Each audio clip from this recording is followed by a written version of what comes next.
So if you have a Ford F-150 from 2015 through 2020, you may get a message on your display screen if you're having engine issues and you've been cranking your engine a lot trying to start it that says like cranking engine exceeded or cranking number exceeded.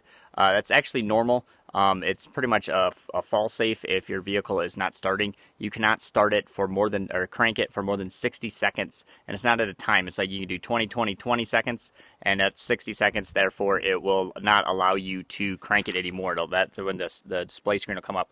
You have to wait about 15 minutes. And then you can try it cranking again, but then you only get to crank it for 15 more seconds. And if it doesn't work after that, you have to wait another hour before you can even crank it again. It's just kind of a fall safe to make sure you're not going to blow out the starter on your engine.